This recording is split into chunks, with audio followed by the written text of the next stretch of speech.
Hello friends, నమస్తే. Welcome to our channel. ఈరోజు recipe వచ్చేసి ఎగ్ బోండా రెసిపీ చూపించబోతున్నానండి. ఈవినింగ్ టైంలో వర్షం పడుతున్నప్పుడు వేడిగా చాలా తొందరగా అయిపోయే ఈ ఎగ్ బోండాని ఎలా చేసుకోవాలో ఈ వీడియోలో నేను చూపించబోతున్నాను. సో వీడియోని స్కిప్ చేయకుండా చూడండి.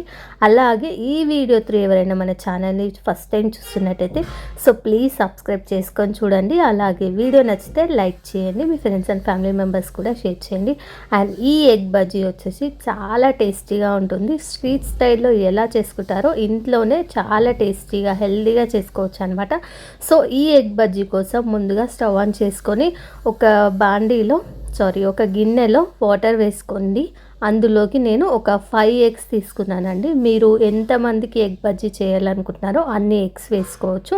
ఇక నేను వచ్చేసి ఒక 5 గుడ్ల వరకు వేసుకొని కొద్దిగా ఉప్పు వేసుకొని ఈ గుడ్లని మనం మంటని మీడియం ఫ్లేమ్లో పెట్టి ఒక 10 మినిట్స్ ఉడికించుకోవాలి. గుడ్లు అనేవి ఉడుకుతూ ఉంటాయి. ఈలోపు మనం పిండి కలుపుకుందాం. ఎగ్ బజ్జీ కోసం ముందుగా ఒక బౌల్ తీసుకోండి. అందులోకి నేను 1.5 కప్పు వరకు శనగపిండి వేసుకుంటున్నాను. అలాగే ఒక 2 టేబుల్ స్పూన్ల వరకు బియ్య పిండి వేసుకుంటున్నాను. ఈ ఎగ్ బోండాలో బియ్య పిండి వేయడం వల్ల పైన క్రిస్పీగా టేస్ట్ చాలా బాగుంటాయండి. సో బజ్జీలు చేసేటప్పుడు ఇలా ఒక 2 టేబుల్ స్పూన్ల బియ్యపిండి వేస్ట్ చేసుకోండి, టేస్ట్ చాలా బాగుంటాయి. అలాగే వాము జీలకర్రను కూడా క్రష్ చేసి వేసుకోండి. అలాగే రుచికి సరిపడా ఉప్పు, ఒక 1/2 టీ స్పూన్ వరకు కారం, ఒక 1/4 టీ స్పూన్ వరకు పసుపు వేసుకుంటున్నాను. అలాగే కొద్దిగా ధనియాల పొడి వేసుకుంటున్నానండి. ఇవన్నీ వేసుకొని ముందుగా మొత్తం మిక్స్ అయ్యేలాగా ఒకసారి బాగా కలపండి. వాటర్ వేయకుండా పిండిలో మనం వేసినవన్నీ మొత్తం మిక్స్ అయ్యేలాగా కలుపుకున్నాక ఇప్పుడు ఇందులోకి తగినంత వాటర్ అడ్జస్ట్ చేసుకుంటూ మనము మిర్చి బజ్జీకి పిండి ఎలా అయితే తడుపుకుంటామో సో ఆ కన్సిస్టెన్సీలో కలుపుకోవాలన్నమాట. ఇక్కడ వీడియోలో చూపిస్తున్నాను చూడండి. పిండి అనేది ఈ కన్సిస్టెన్సీలో ఉండాలి. ఇలా కలుపుకొని పిండిని పక్కన పెట్టేసుకోండి. పిండి మనకు నానితే బజ్జీలు మంచిగా వస్తాయి.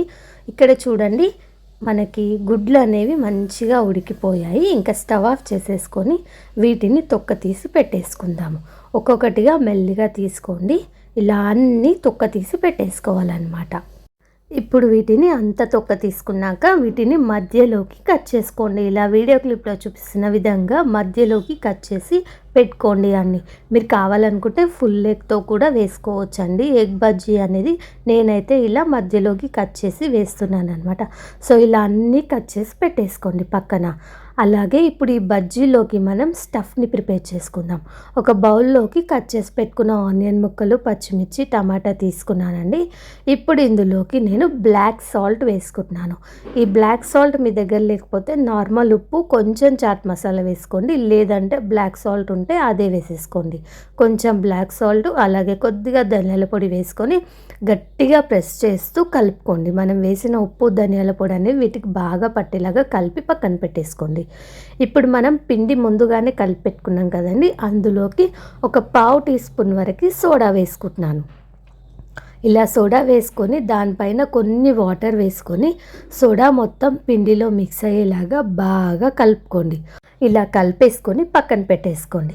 ఇప్పుడు స్టవ్ ఆన్ చేసుకొని డీప్ ఫ్రైకి ఆయిల్ పెట్టేసుకున్నానండి. నేను ముందుగానే ఆయిల్ వేడెక్కాక ఇందులోకి ఒక గుప్పెడన్ని పల్లీలు వేసుకొని పల్లీలని నూనెలో మంచిగా ఫ్రై చేసుకోవాలి. ఇలా మనం జాలి గట్టెలోనే ఉంచి పల్లీలను ఫ్రై చేసుకుంటే మనకి పల్లీలు ఫ్రై అవ్వగానే వెంటనే తీసుకోవచ్చండి. లేదంటే మనం నూనెలోనే మంచిగా ఫ్రై అయిన దాకా వేయించుకొని బయటికి తీసేసరికి కలర్ అనేవి మాడిపోతాయి కదా. సో ఇలా గరిటెలో వేసుకొని పల్లీలను ఫ్రై చేసుకొని పక్కన పెట్టేసుకోండి. ఇప్పుడు మనం బజ్జీలు వేసుకుందాము. ఒక ఎగ్ని తీసుకొని ఇలా పిండిలో డిప్ చేసి నూనెలో వేసేసుకోవడమే.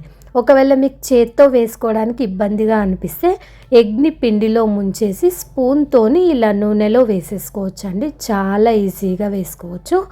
మీరు ఇలా స్పూన్తోనే వేసేసుకోండి, చాలా బెటర్. ఎగ్ అనేది మనకి స్లిప్ అయిపోతూ ఉంటుంది కదా. ఇలా స్పూన్తో నూనెలో ఎన్ని పడతాయో అన్ని బజ్జీలు మొత్తంగా వేసేసుకొని మంటని మీడియం ఫ్లేమ్లో పెట్టి బజ్జీలని మంచి కలర్ వచ్చేంత వరకు ఫ్రై చేసుకోవాలి. చూడండి ఇవి మంచిగా వేగిపోయాయి కదా, మంచి కలర్ వచ్చాయి. ఇప్పుడు వీటిని ఒక టిష్యూ వేసిన ప్లేట్లోకి తీసుకోండి. ఎక్స్ట్రా ఆయిల్ ఏదైనా ఉంటే అబ్జర్వ్ చేసేసుకుంటుంది అనమాట. మనం ఎగ్ బోండా వేసేటప్పుడు చేసే మిస్టేక్ ఏంటంటే బజ్జీలు వేయగానే మనం మంటని హై ఫ్లేమ్లో అస్సలు పెట్టకూడదండి. బజ్జీలు వేసాక మంటని మీడియం ఫ్లేమ్లో పెట్టి మంచిగా కలర్ వచ్చేంత వరకు కాల్చుకున్నామంటే లోపల పిండి పిండిగా అస్సలు ఉండదు. మనం హై ఫ్లేమ్లో పెట్టామంటే లోపల పిండి పిండిలా ఉండి పైన కలర్ వచ్చేస్తాయి. సో మనం బజ్జీలు ఫ్రై చేసుకునేటప్పుడు మంటని మీడియం ఫ్లేమ్లో పెట్టి ఫ్రై చేసుకున్నాక ఇప్పుడు వీటిని ఒక టిష్యూ వేసిన ప్లేట్లోకి తీసుకోండి. ఇప్పుడు వీడియో క్లిప్లో చూపిస్తున్న విధంగా ఒక నైఫ్ తీసుకొని వీటిని మధ్యలోకి కట్ చేసుకోండి.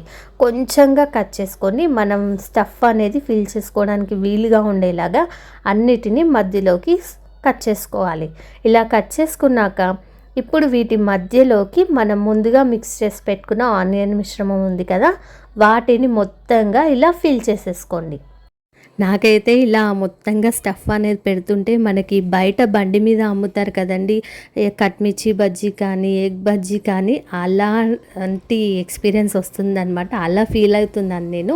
ఇంట్లోనే ఇలా చాలా హెల్తీగా మన చేతులతో పిల్లలకు చేసి ఇవ్వండి, వాళ్ళు కూడా చాలా హ్యాపీగా సంతోషంగా తింటారండి.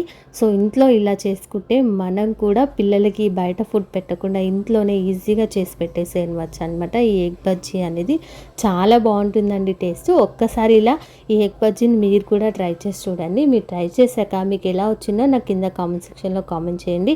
అలాగే వీడియో నచ్చితే లైక్ చేయండి, మీ ఫ్రెండ్స్ అండ్ ఫ్యామిలీ మెంబర్స్ కూడా షేర్ చేయండి. మరిన్ని వీడియోస్ చూడాలనుకుంటే ఇప్పుడే మన ఛానల్ని సబ్స్క్రైబ్ చేసుకోండి. పక్కనే ఉన్న గంట సింబల్ని కూడా అలా ఒకసారి కొట్టేశారండి. నేను ఏ వీడియో పెట్టినా మీ ఫోన్లోకి నోటిఫికేషన్ అనేది వస్తుందన్నమాట. అండ్ ఈ వీడియోని స్కిప్ చేయకుండా చూసినందుకు మీకు ధన్యవాదాలండి. ఇలాగే మన ఛానల్ని సపోర్ట్ చేస్తూ ఉండండి. And thank you for watching. Thank you.